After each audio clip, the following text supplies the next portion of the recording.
ठीक है बच्चों,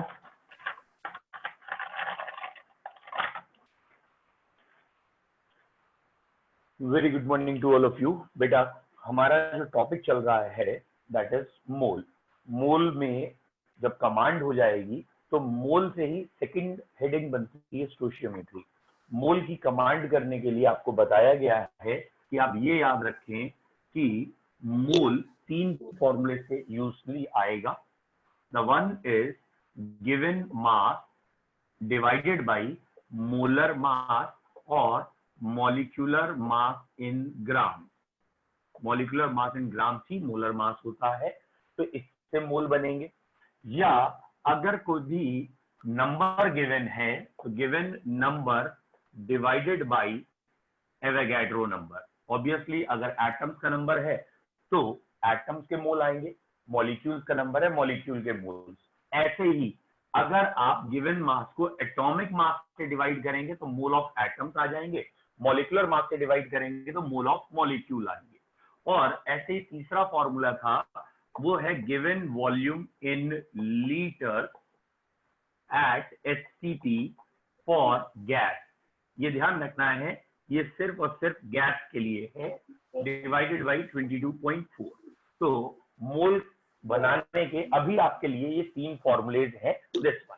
ठीक है, तो अगर हम इन तीन का यूज करेंगे तो हम किसी भी चीज को मोल में कन्वर्ट कर लेंगे। मैं इसे रब कर रहा हूं क्योंकि ये हमने कल लिखा था ऐसे।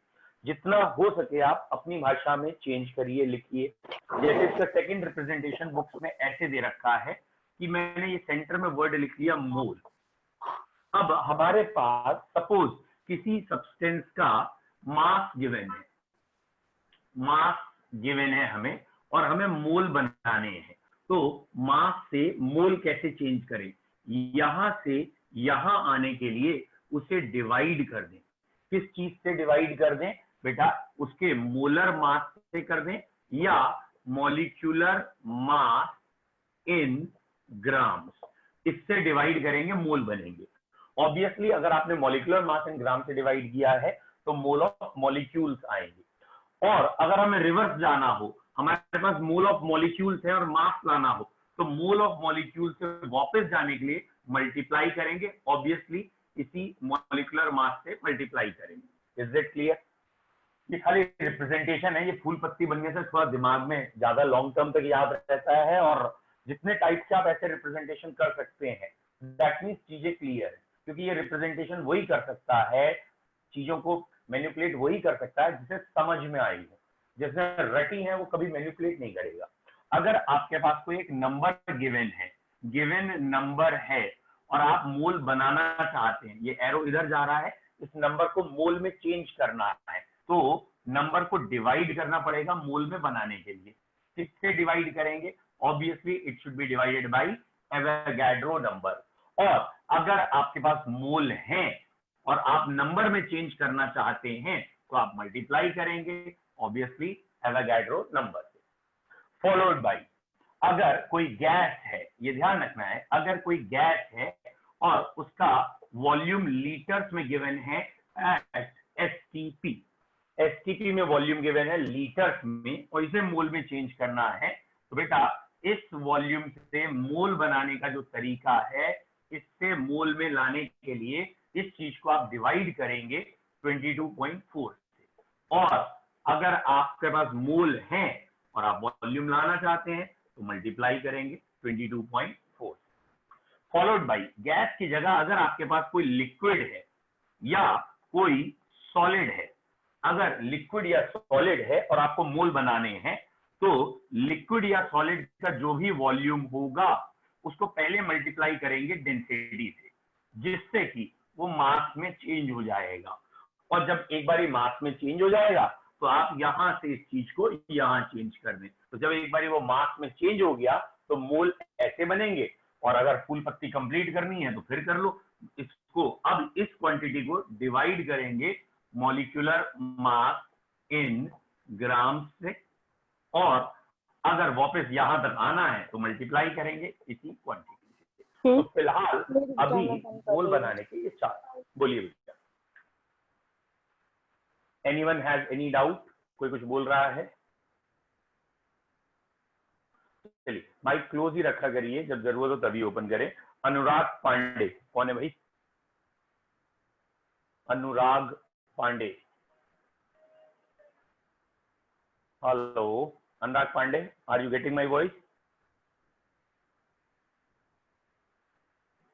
ये अभी बोलना नहीं चाह रहे, बोले अभी आपसे बात नहीं करनी, व्रत है मेरा, मौन व्रत। कोई बात नहीं, ठीक है। चलिए बाकी लोगों को ये दिख रहा है, just I am talking to Anurag, जिससे कि अगर उनका फर्स्ट डे है और अगर फर्स्ट लेक्चर है तो मैं उनको और चीजें ब्रीफ कर दूं। किसी को इस सिनेरियो में प्रॉब्लम है तो पहले वो हैंड रेज करे या क्वेश्चन करे, क्वेश्चन पूछे। नहीं, नाउ नेक्स्ट बच्चों, अब हमें आज, बोलिए संजना कुछ कह रहे हैं? Yes, sir. Sir, NTP and STP are the same terms. नहीं बेटा, कॉमन सेंस लगाइए। एक की फुल फॉर्म है नॉर्मल टेम्परेचर प्रेशर और एक की फुल फॉर्म है स्टैंडर्ड टेम्परेचर प्रेशर। स्टैंडर्ड हर जगह स्टैंडर्ड होता है, वो कभी चेंज नहीं होता।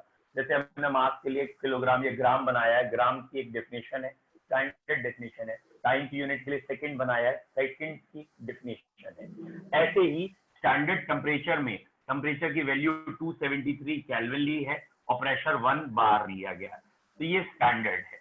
यानी जब भी हम कोई न्यूमेरिकल एसटीपी पे करेंगे तो बच्चों हम इस कैलकुलेशंस को लेके चलेंगे कि हमें इतना टेम्परेचर प्रेशर चाहिए। But NTP it is normal. बेटा normal can be varied from place to place, person to person. जैसे यहाँ का एटमॉस्फेरिक प्रेशर, यहाँ का नॉर्मल प्रेशर 1 एटमॉस्फेयर है, पहाड़ों का एटमॉस्फेरिक प्रेशर ऑब्वियसली कम है, तो वहां जो नॉर्मल प्रेशर कहलाएगा वो 1 एटमॉस्फेयर थोड़ी है, उससे कुछ कम है। तो जनरली जब एनटीपी बोलते हैं तो प्रेशर को हम एटमॉस्फेयर में बोलने लगते हैं, और वो वेरी करता है, वो फिक्स नहीं है, वो डिपेंड करेगा एग्जामिनर क्या चाहता है। Is it clear? But Yes, sir.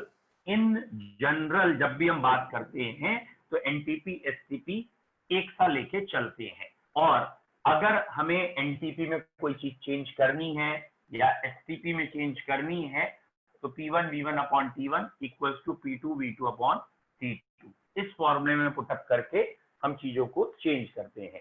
यहाँ किसी एक को हम मान लेते हैं स्टैंडर्ड है, यानी एसटीपी का है, तो उस समय प्रेशर को लेना पड़ेगा आपको 1 बार, टेम्परेचर को लेना पड़ेगा 273 केल्विन, और यहाँ का वॉल्यूम आ जाएगा व्हाटएवर। और एक आपको गिवन कंडीशन होगी कि उस समय का प्रेशर, सपोज उन्होंने 2 बार गिवन है, सपोज टेम्परेचर गिवन है 350 केल्विन, तो इस समय का वॉल्यूम उन्होंने दे रखा है 20 ml, तो ये 20 ml इस फॉर्मूले में पुटअप नहीं होगा। यहाँ जो भी फॉर्मूला लिखा था उसमें 20 ml पुटअप नहीं होगा।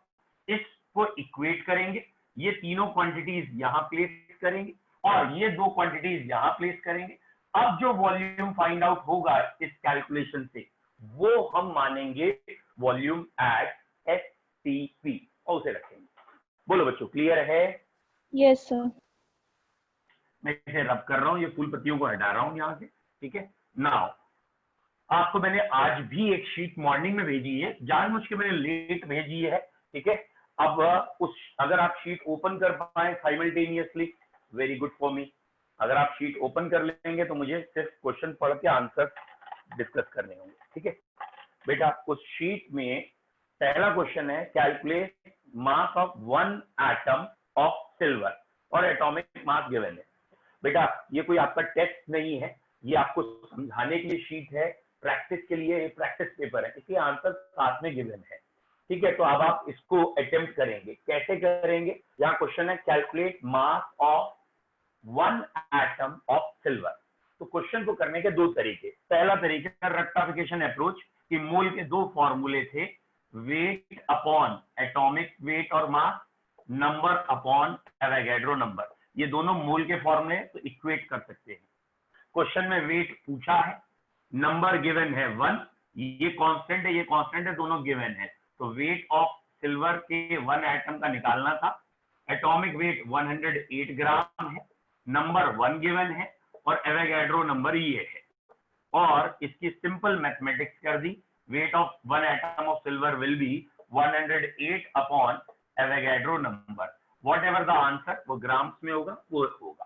तो ये होगी सिंपल अप्रोच कि हमने फॉर्मूलेज रखे, दिमाग पे ज्यादा प्रेशर नहीं डाला, जो गिवन है पुटअप किया, जो निकालना निकाल दिया।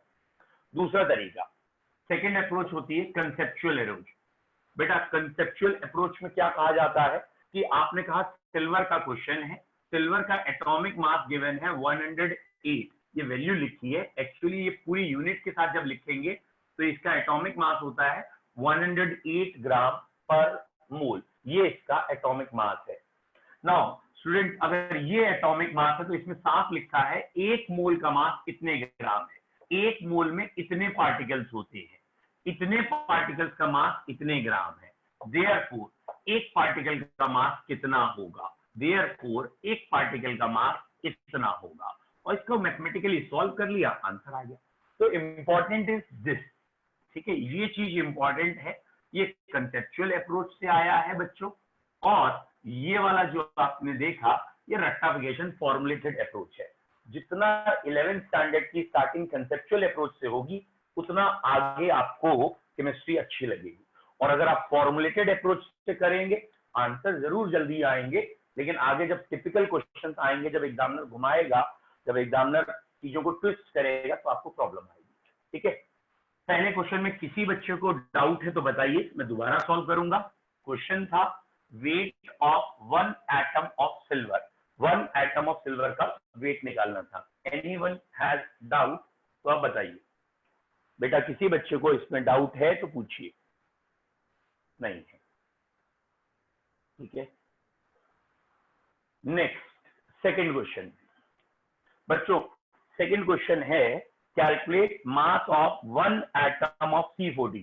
अब बच्चों mass of 1 atom of C14, अगर इस क्वेश्चन को लिखते ही आपके दिमाग में ये आता है कि सर ये तो रिपीटिशन है पिछले क्वेश्चन का, दैट मीन्स आपको चीजें समझ में आ गई। वहां जहां जो चीज सिल्वर थी उसकी जगह यहाँ कार्बन 14 है, बट ये ध्यान रखिएगा यहाँ कार्बन 14 है।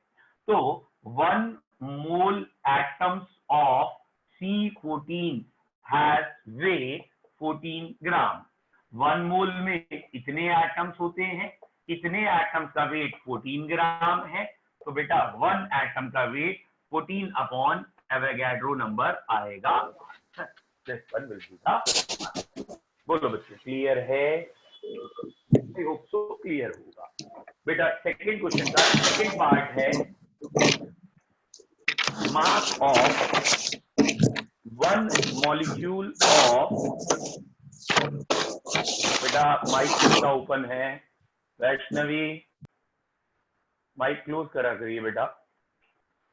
बेटा इसी का सेकंड पार्ट है mass of 1 molecule of nitrogen. Nitrogen के एक मॉलिक्यूल का मास बताना है। बच्चों ये था 1 एटम ऑफ कार्बन। अब बस ये जरा ध्यान रखना, मास ऑफ 1, इस समय क्वेश्चन है मॉलिक्यूल ऑफ नाइट्रोजन, तो इसे N2 लिखेंगे। तो मैंने आपको पहले भी बताया है, कल भी बताया है कि नाइट्रोजन मॉलिक्यूल्स में N2 की फॉर्म में एग्जिस्ट करता है। तो बेटा 1 mole of N2 molecules has weight 28 ग्राम। क्योंकि अब N2 है, एक N का एटॉमिक मास 14 है, तो N2 का मॉलिक्यूलर मास 28 है।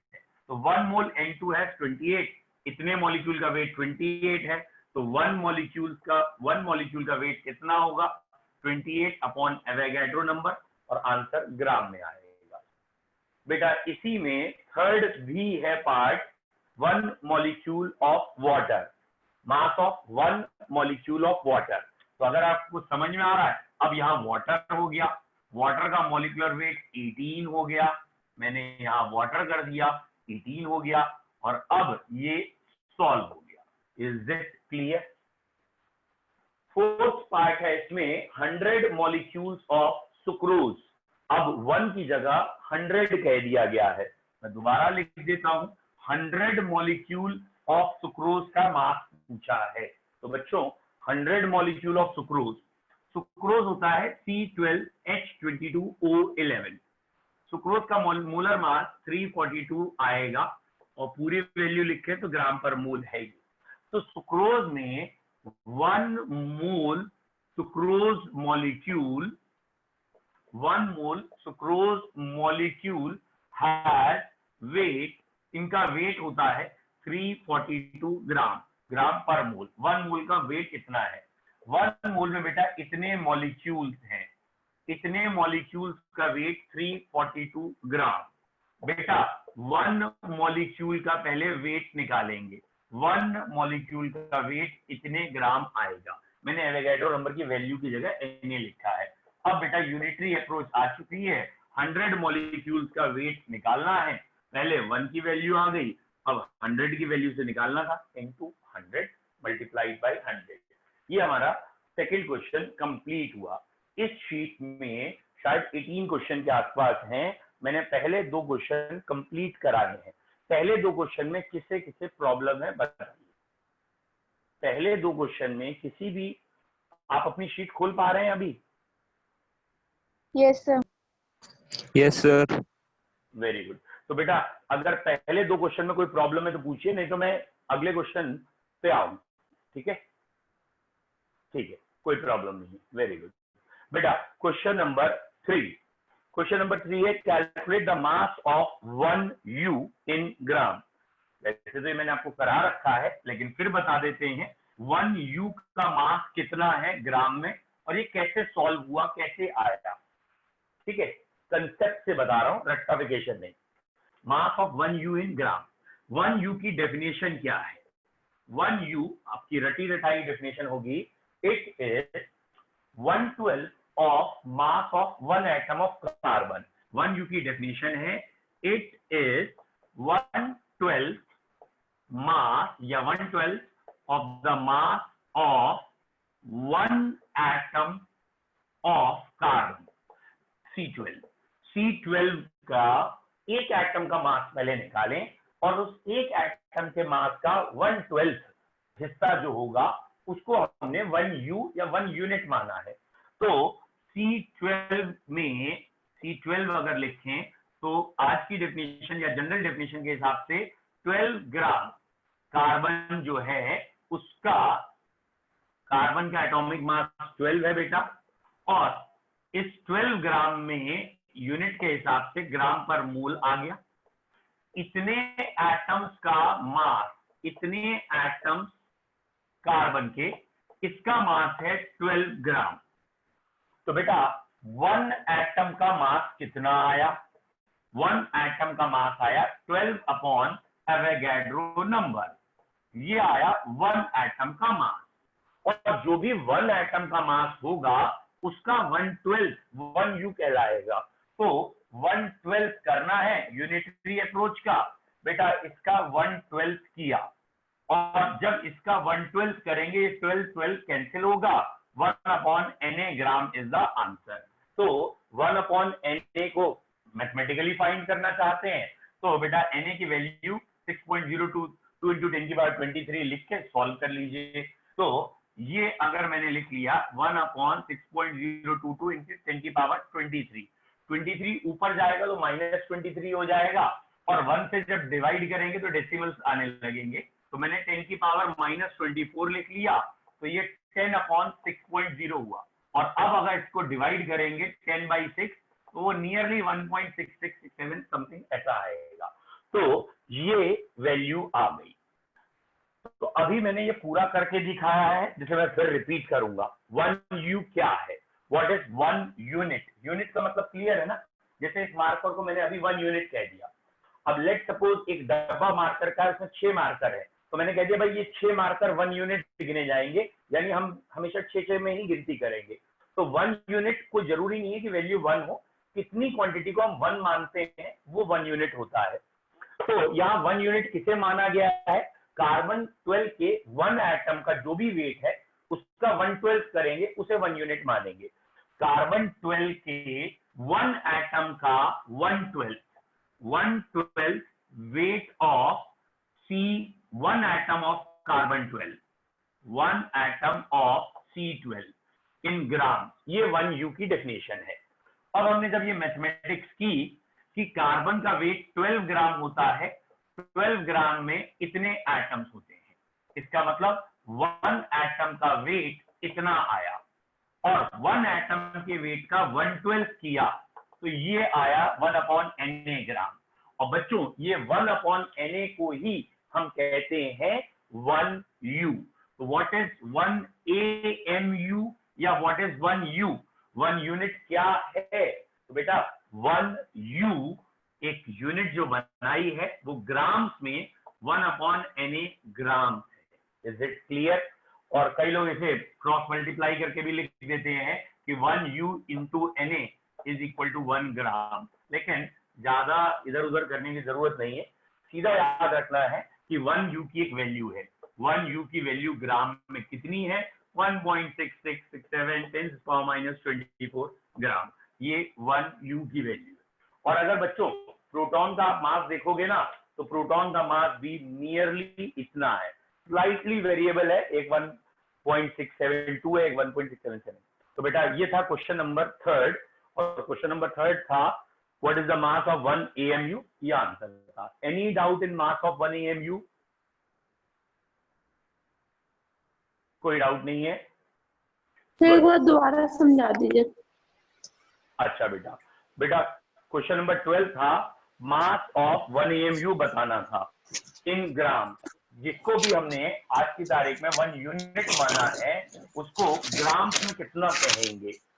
तो 1 यूनिट की डेफिनेशन क्या थी कि कार्बन का एक एटम लें और उस एक एटम का 1/12 कर दें।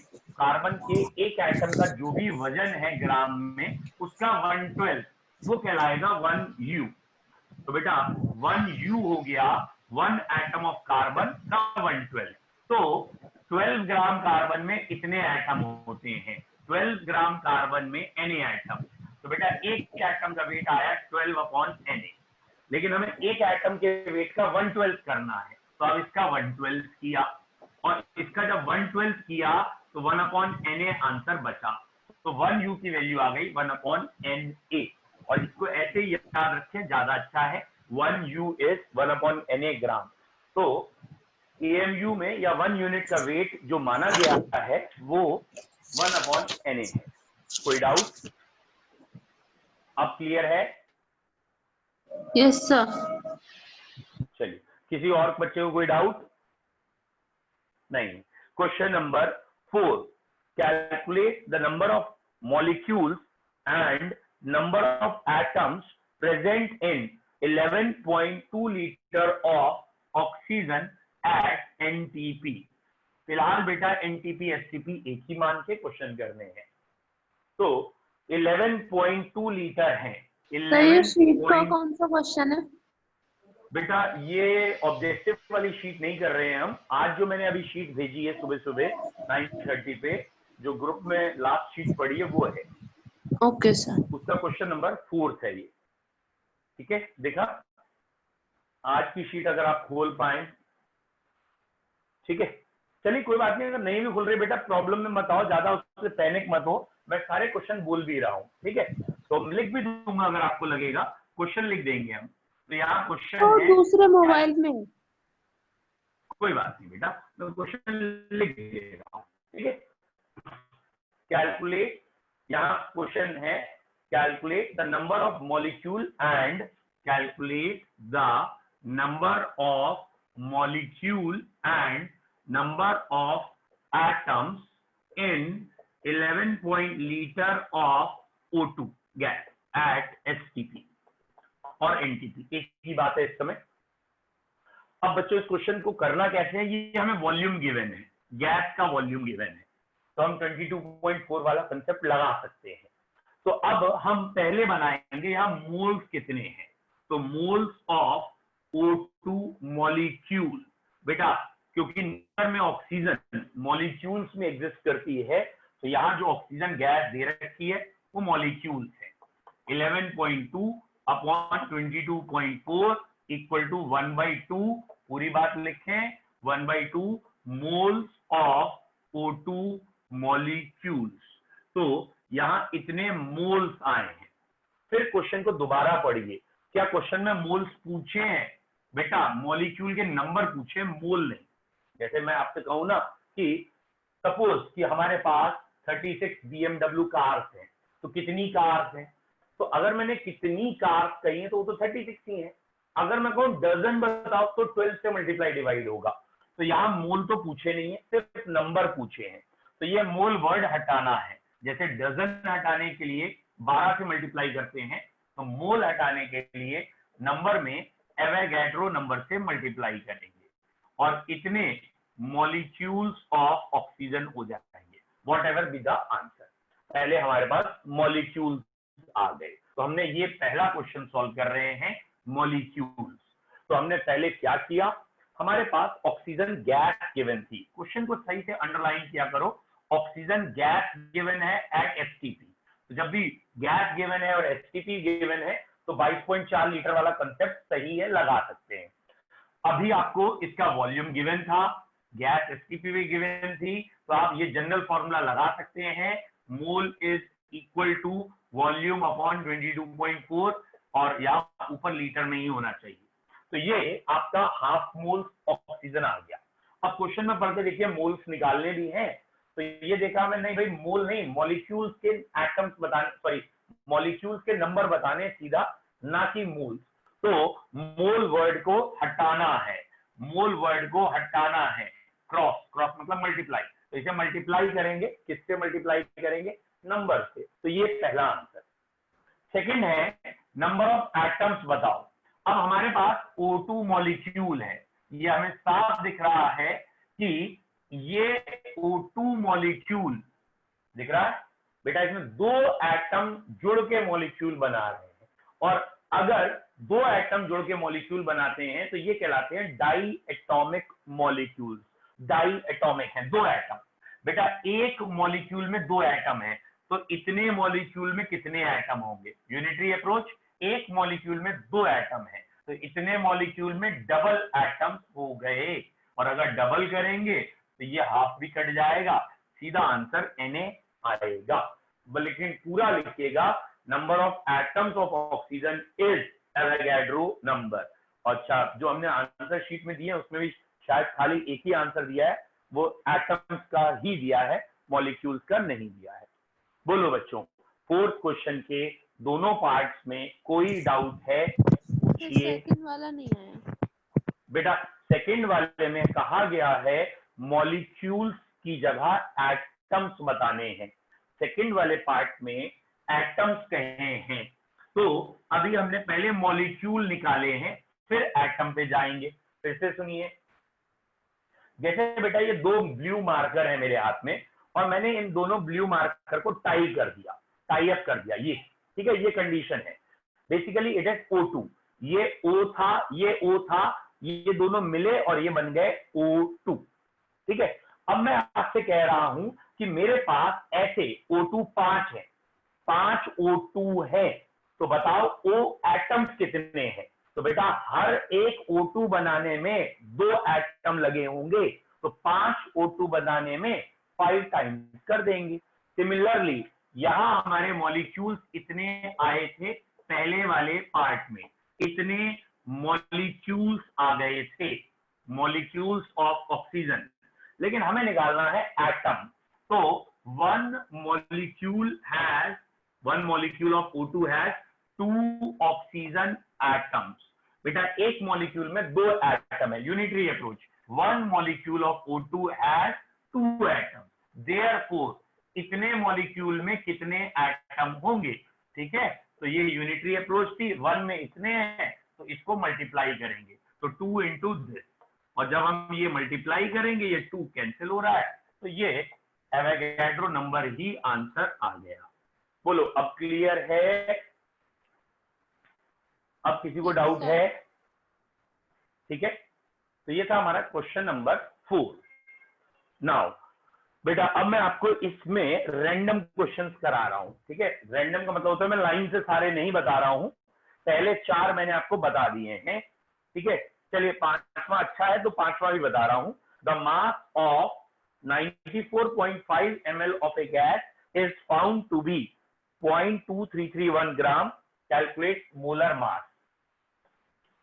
5वां क्वेश्चन है मास ऑफ, बच्चों ये कहा गया है मास of 94.5 ml of a gas is 0.2331, somewhat ऐसी कोई वैल्यू है 0.2331, ठीक है, एट एसटीपी इतना है।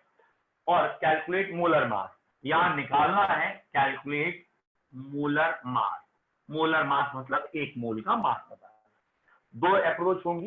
रेक्टिफिकेशन अप्रोच क्या होगी बेटा, कि हमने ज्यादा दिमाग लगाया नहीं, हमने कहा मोल के दो फॉर्मूले, वेट अपॉन मॉलिक्यूलर वेट और वॉल्यूम इन लीटर अपॉन 22.4, ये दो फॉर्मूले रखे, सॉल्व कर दें। कैसे, मास की जगह रख देंगे हम 0.2331, मोलर मास निकालना है, इक्वल टू वॉल्यूम, ये ml में है बेटा, और आपको पता होगा ml से लीटर बनाने के लिए 1000 से डिवाइड करते हैं, तो ये लीटर में चेंज करने के लिए 1000 कह दिए, ये कह लो, या ये लीटर था इसे ml में बनाया तो 1000 आया, एक ही बात है।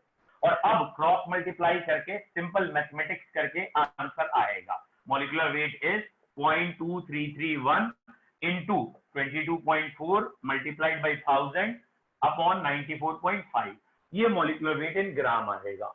और वैसे सही बताएं तो इसकी यूनिट लिखनी चाहिए ग्राम पर मोल, जो भी आंसर आएगा उसकी यूनिट हमें लिखनी चाहिए ग्राम पर मोल, लेकिन जनरली हम उसको वैल्यू पे लाके छोड़ देते हैं, क्योंकि बुक्स में भी और हर जगह नंबर ऑफ यूनिट्स दिए होते हैं खाली, इसलिए।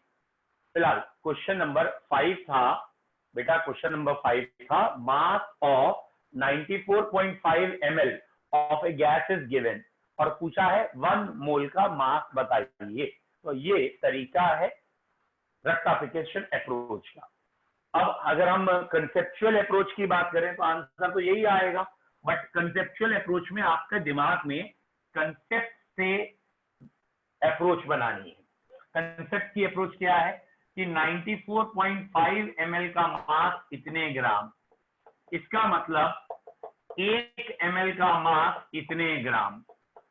1 ml का जब मास आ गया तो 1 ml की बात हमें 1 मोल के मास पे जाना है, और 1 मोल का वॉल्यूम होता है 22.4 लीटर या 22,400 ml।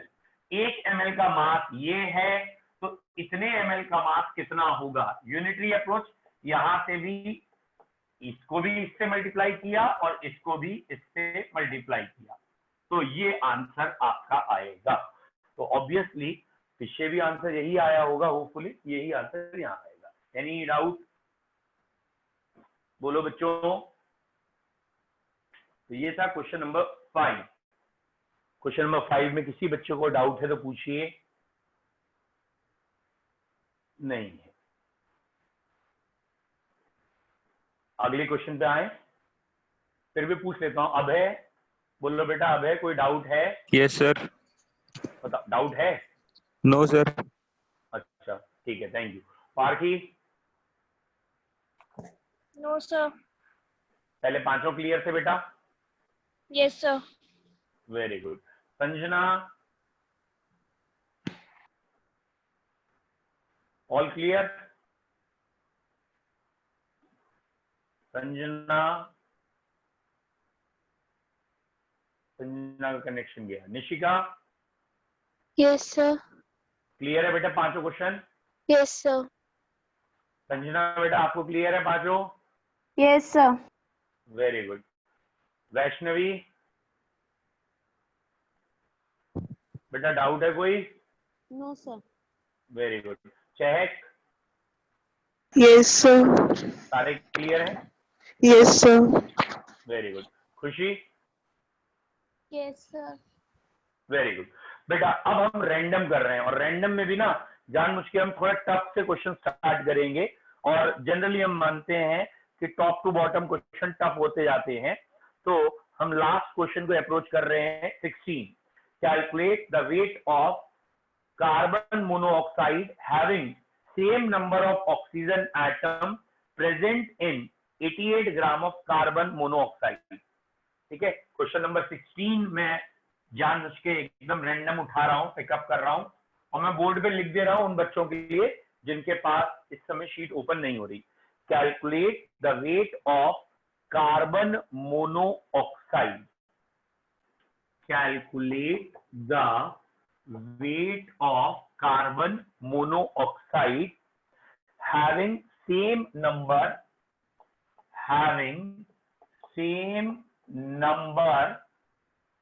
of oxygen atoms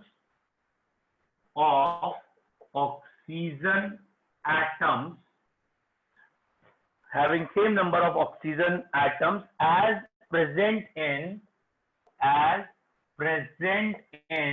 88 gram of carbon dioxide. बेटा सिर्फ और सिर्फ लैंग्वेज का गेम है। जो बच्चे लैंग्वेज समझ जाते हैं उन्हें पूरा क्वेश्चन समझ में आता है। नाउ बेटा जरा अब आप पहले खुद ट्राई करिए। I am giving you 1 minute slot और मुझे आंसर तो दे ही रखा है, आंसर नहीं चाहिए। I just want the method. आपको एक मेथड दिखाना है, अप्रोच बतानी है कि आप आंसर तक कैसे आए। 1 मिनट टाइम।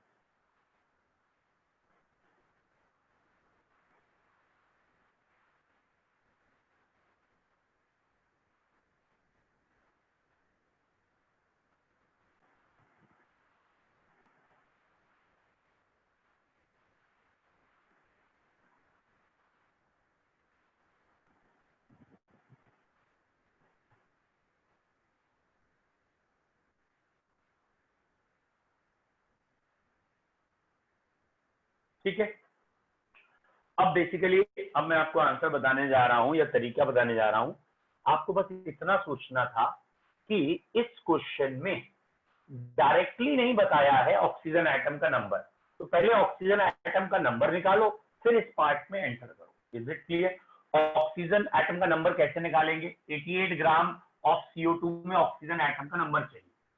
तो बेटा CO2 का मॉलिक्यूलर वेट होता है 44, CO2 का मोलर मास है 44 ग्राम में कितने मॉलिक्यूल्स होंगे? 44 ग्राम में 1 मोल होंगे और 1 मोल में Na मॉलिक्यूल्स होंगे CO2 के। ठीक है, तो मैं इसे फिर से लिख दे रहा हूं। 44 ग्राम of CO2 that is 1 mole of CO2 that is Na molecules of CO2। बेटा इतने मॉलिक्यूल आ गए, लेकिन हमारा क्वेश्चन तो एटम्स में है, तो ये तो मॉलिक्यूल्स आए हैं ना, तो एटम्स ऑफ ऑक्सीजन देखना है। तो बेटा हर एक मॉलिक्यूल के अंदर कार्बन 1 और ऑक्सीजन 2 है। तो देयरफॉर ऑक्सीजन या number of oxygen atoms equal to 2 into Na। बेटा ऑक्सीजन के एटम हमने डबल कर दिए, मॉलिक्यूल जितने थे एटम ऑक्सीजन के उससे दुगने होंगे। तो अब पहला पॉइंट ये आ गया कि यहां से आगे जो दे रखा है ना एज दिस, तो इसकी वैल्यू मिल गई हमें। कितनी वैल्यू मिल गई? 2 into Na ऑक्सीजन एटम्स चाहिए। ठीक है, अब क्वेश्चन में पूछा है wait, calculate the weight of CO having same number of oxygen atom। तो बेसिकली अब क्वेश्चन क्या रह गया? अब हमारा क्वेश्चन रह गया calculate weight of CO having 2 into Na oxygen atom। तो हमने सेकंड पार्ट को सिंप्लीफाई करके ये बता दिया कि ये यहां से जो आगे कहा ना having same number of this, हमने उसे सिंप्लीफाई कर दिया।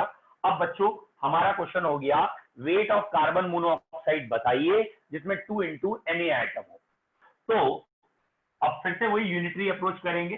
कार्बन मोनोऑक्साइड का अपना वेट है 28, 16 and 12 की वजह से। अब अगर हमारे पास 1 मोल कार्बन मोनोऑक्साइड होगी, 1 मोल CO मॉलिक्यूल होंगे, तो इसका मतलब 1 मोल ऑफ ऑक्सीजन एटम होंगे। 1 मोल CO में 1 मोल ऑक्सीजन एटम। ये समझ में आ रहा है बेटा? एक मॉलिक्यूल में एक एटम है ऑक्सीजन का, तो 1 मोल में 1 मोल एटम होंगे। और 1 मोल CO का वेट होता है 28 ग्राम। तो अब हमारा रिलेशन बन गया कि अगर 1 मोल ऑक्सीजन एटम चाहिए, Na ऑक्सीजन एटम चाहिए, तो CO का वेट कितना होना चाहिए? 28। Na ऑक्सीजन एटम अगर आपको चाहिए तो CO 28 ग्राम हो तो Na ऑक्सीजन एटम मिलेंगे। यूनिटरी अप्रोच, अब यूनिटरी की भी जरूरत नहीं है, 2 Na एटम के लिए क्वेश्चन कर रहे हैं, Na एटम के लिए 28 है तो बेटा 2 Na एटम के लिए डबल कर दीजिए, तो इसलिए इसका आंसर आएगा 56 ग्राम। Na एटम के लिए वेट आ रहा है 28 ग्राम, 2 Na एटम के लिए वेट आ जाएगा 56 ग्राम। ठीक है, question number what ever the value, ये शायद आपका क्वेश्चन नंबर 16 था शायद, है ना, क्वेश्चन नंबर 16। तो आंसर क्लियर है? किसी बच्चे को डाउट है? हमने क्वेश्चन को सर एक बार फिर से बता दीजिए। ठीक है बेटा, हमने क्वेश्चन को 2 पार्ट्स में किया है। ठीक है, अब बेटा इसको मैं दोबारा एक बारी सॉल्व कर देता हूं साफ साफ फिर से, और एक बारी इसको ना सिंपल लैंग्वेज से समझते हैं, कहानी से। कहानी क्या है बेटा, सपोज आपकी कोई शॉप है, लेट्स सपोज आपकी शॉप है और आपकी शॉप में डायमंड ज्वेलरी बिकती है। ठीक है, गोल्ड एंड डायमंड आप बेचते हैं। ठीक है, लेट्स सपोज आपकी एक बहुत बड़ी हाई लोकेशन की शॉप है, बहुत अच्छी लोकेशन में है और बहुत अच्छे अच्छे बड़े बड़े डायमंड्स बेचते हैं, और एक डायमंड जब आपका सेल होता है तो आपकी अर्निंग होती है 5 रुपीज। ठीक है, बड़ी हाई फाई लोकेशन में शॉप है, बहुत अच्छा डायमंड आप बेचते हो और एक डायमंड बिकता है तो 5 रुपए मिलते हैं। Is it clear? जस्ट अब सेकेंड पॉइंट, सपोज किसी दिन आपने शॉप ओपन की और आपके जो मॉर्निंग में जब आपने शॉप ओपन की तो आपका जो कलेक्शन मॉर्निंग में पिछले दिनों का था, ठीक है, वो लेट सपोज 125 रुपीज था। ठीक है, आपके पास 125 गुल्लक में पड़े हुए थे, आपके जो भी कैश काउंटर बॉक्स था 125 थे, शॉप ओपन थे। सपोज आपको किसी काम से जाना पड़ गया। बेटा ये कहानियां सिर्फ इसीलिए हैं कि आप कनेक्ट बहुत जल्दी हो गए और बहुत ज्यादा हो गए, आपको किसी काम से जाना पड़ा, आपने अपनी शॉप हैंड ओवर कर दी, लेट सपोज अब किसी फ्रेंड पे, आपका कोई फ्रेंड है, आपने उसे हैंड ओवर की और ये कंडीशंस बता के चले गए। अब आप जब शाम को लौट के आए तो ये आपको सीधा सीधा नहीं बता रहा, ये डायरेक्ट भी बता सकता है कि भाई आज 10 डायमंड्स बिके हैं। ठीक है, डायरेक्ट बता दे, अगर 10 डायमंड बिके तो आप अपने आप दिमाग लगा लोगे कि 5 रुपीज का एक डायमंड बेचता हूँ, 10 डायमंड 50 और 125 पहले थे, 125 प्लस 50 175 होने चाहिए। ओके, तो अगर ये आपको डायरेक्ट बता दे 10 डायमंड बिके हैं तो आपका कैलकुलेशन इजी हो रही है। बट सपोज ये घुमा फिरा के बता रहा है, ये कह रहा है कि जितने भी डायमंड बिके थे उसके मैंने अंडे खा लिए, एग्स खा लिए। अब आपने पूछा भैया कितने एग्स खाए, तो ये कह रहा है मैंने लेट सपोज 2 एग्स खाए हैं और हर एक एग की वैल्यू 10 रुपीज थी। सारा पैसा कह रहा है आज का मैंने खर्च कर दिया, 125 गुल्लक में अभी भी 125 नहीं है। अगर वो कह रहा है मैंने 2 एग खाए, 10 रुपए का एक एग था, तो बच्चों जरा दिमाग लगाओ आज डायमंड कितने बिके होंगे। अगर 2 एग खाए हैं, 10 रुपए का एक एग है, तो बेटा 2 एग यानी 20 रुपए का खर्चा किया और 20 की ही कमाई हुई थी। और अगर 20 के डायमंड बिके हैं, 5 का एक डायमंड है, तो डायमंड कितने बिके हैं बेटा? 4 डायमंड बिके। दैट इज एक क्वेश्चन में एडिशनल दूसरा क्वेश्चन लगा होगा, जैसे इस क्वेश्चन में था। अब जरा कहानी को बार बार सोचिएगा, एनालाइज कीजिएगा, तब ये समझ में आएगा कि इस क्वेश्चन में इस कहानी का क्या रिलेशन है। Calculate weight of carbon monoxide having same number of oxygen atom as in 88 gram of CO2। तो पहले तो ये निकालो कि ये जो सेम नंबर ऑफ एटम्स है ना, ये हैं कितने एटम, ऑक्सीजन के एटम कितने हैं। तो अब आप ऐसे स्टार्ट करेंगे कि CO2 में अगर 1 मोल या 44 ग्राम CO2 हो तो 44 ग्राम CO2 में 1 मोल मॉलिक्यूल्स है, CO2 मॉलिक्यूल्स, और 2 मोल ऑक्सीजन एटम है। ये आपको पहले समझना होगा कि CO2 का मोलर मास 44 है, 44 ग्राम CO2 में 1 मोल कहलाएंगे और 1 मोल में 2 मोल एटम होंगे। बेटा 1 CO2 में 2 ऑक्सीजन है तो 1 मोल में 2 मोल एटम हो गए। अब बेटा 88 ग्राम में कितने मोल एटम हुए? एकदम डायरेक्ट वैल्यू दिख रही है, डबल हो रही है। तो बेटा 44 ग्राम में 2 मोल एटम, तो 88 ग्राम में 4 मोल ऑफ ऑक्सीजन एटम हो। तो ये हुआ हमारा पहला पॉइंट, 4 मोल ऑक्सीजन एटम चाहिए। Is it clear? अब बच्चों 4 मोल ऑक्सीजन एटम यहां हमें चाहिए, ठीक है। तो अब हमें CO का वेट चाहिए। CO का मोलर मास होता है 28, इसका मोलर मास है 2828, ठीक है। इसे क्वेश्चन को जरा जल्दी से प्रोसीड करिए। अगर इसका मोलर मास 28 है तो हम क्या कहेंगे कि 28 ग्राम CO अगर आएगा तो वो 1 मोल होगा और 1 मोल में बेटा 1 मोल में 1 मोल ऑक्सीजन एटम होंगे, 1 मोल ऑक्सीजन एटम।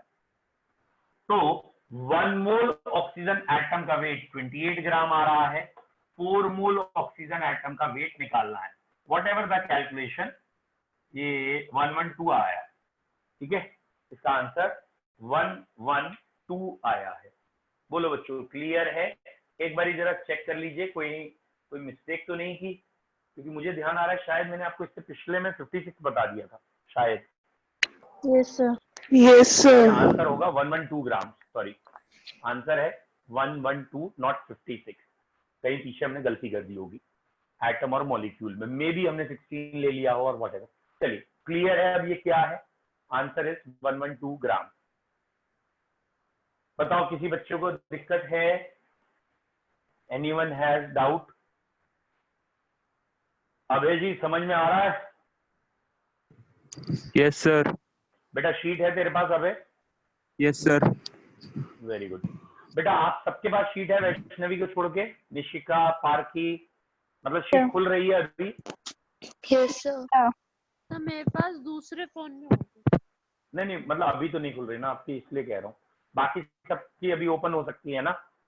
चलिए तो ये जो मैंने आपको शीट भेजी जिसमें 16 क्वेश्चन है, सब के आंसर साथ में गिवन है। तो अब आपका जो एक तरीके से वर्क है बेटा, क्योंकि अब हम अगर आप इन 16 क्वेश्चन में कमांड कर लेंगे तो हम सेकंड हेडिंग पे शिफ्ट होंगे और सेकंड हेडिंग हमारी होगी स्टोशियो, ठीक है, स्टोशियोमीट्री। स्टोशियो मींस बेसिकली एटम होता है, मीट्री मतलब कैलकुलेशन होता है। तो हम अगली हेडिंग पे एंटर करेंगे जो कैलकुलेशन बेस्ड ऑन रिएक्शंस हैं। बैलेंस इक्वेशन गिवन होंगी और उन बैलेंस इक्वेशन पे कैलकुलेशन करना है। तो स्टोशियोमीट्री बेसिकली मोल से चलती है, इसलिए मोल पढ़ाया है। तो बच्चों आज हम इतना ही रख रहे हैं। आप ये 16 क्वेश्चन देख के करिए सारे के सारे और इसके डाउट्स फिर पूछिएगा, ठीक है। और हो सके तो 1-2 दिन आप जब तक स्टोशियोमीट्री चल रही है और इसके बाद कंसंट्रेशन टर्म्स चलेंगे, हो सके तो ज्यादा से ज्यादा टाइम क्लास में देने की कोशिश करिए, मॉर्निंग इवनिंग दोनों में। यस, और अगर किसी को डाउट आए, क्योंकि 11th स्टैंडर्ड में ये चैप्टर बच्चों को शुरू में कभी कभी टफ लगता है जब तक कंसेप्ट क्लियर नहीं होते। तो अगर आपको डाउट आए तो फ्रेंकली डायरेक्ट मुझसे पूछिए, और जरूरी नहीं है कि आप ग्रुप में ही मैसेज डालें, आप मेरे व्हाट्सएप पे डायरेक्ट मुझे मैसेज डालिए, मैं आपको डायरेक्ट रिप्लाई करूंगा। क्योंकि कई बच्चे 11th स्टैंडर्ड में हेजिटेशन में रहते हैं, दैट मीन्स कि किसी ने नहीं पूछा मैं क्यों पूछूं। तो ये वाला जो पॉइंट है ये खत्म हो जाता है जब आप मुझे पर्सनल व्हाट्सएप करते हो, ग्रुप में नहीं डालते हो। तो अगर आपके पास इस मेरे क्वेश्चन के अलावा भी कोई क्वेश्चन है किसी भी लेवल के, तो आप मुझे देंगे। मैं आपको ऐसे ही हर टॉपिक की 2 शीट्स देने की कोशिश करूंगा। वन इज सब्जेक्टिव जिसमें क्वेश्चन होगा, आंसर आपको खुद करना होगा। सेकंड इज ऑब्जेक्टिव जिसमें क्वेश्चन होगा और 4 ऑप्शन होंगे। और objective approach generally competition level की होती है, उसमें आप कैसे सॉल्व करते हैं ये नहीं मैटर करता। आप कौन सा फॉर्मूला लगाते हैं, कौन सा फंडा लगाते हैं, कौन सा कंसेप्ट लगाते हैं, मैटर नहीं करता। आपका आंसर मैटर करता है, सही आना चाहिए। और गलत आएगा तो आपके मार्क्स नेगेटिव होंगे। और जो आपका बोर्ड पैटर्न है अभी तक का, उसमें यह है कि आपको क्वेश्चन दिया है, आपको सॉल्व करना है, स्टेप मार्किंग होगी कि आपने फर्स्ट स्टेप के सेकंड स्टेप थर्ड स्टेप किया है, तो आंसर गलत भी है तब भी मार्क्स मिलते हैं। तो ये पैटर्न्स में अंतर है बोर्ड एंड कॉम्पिटेटिव लेवल में। कॉम्पिटेटिव में सिर्फ अप्रोच देखी जाती है कि कौन सी अप्रोच से आंसर आए, और बोर्ड लेवल पे आपको एक एक स्टेप डिफाइन करना होता है। इसीलिए कई बार स्कूल के टीचर्स मार्क्स काट लेते हैं सही आंसर के बाद भी, तो वो आपके साथ नहीं होगा अगर दोनों अप्रोच को आप साथ में लेके चलेंगे। मतलब हर एक टॉपिक का ऑब्जेक्टिव, हर एक टॉपिक का सब्जेक्टिव, राइट फ्रॉम बिगिनिंग। ठीक है, मैं आपको 2 शीट, जैसे कल मैंने आपको ऑब्जेक्टिव दी थी, आज सब्जेक्टिव दी है, इन दोनों को करिए। ओके बच्चों, Thank you, sir. ओके बेटा, have a nice time, God bless. Sir हम एंड करेंगे मीटिंग। Bye sir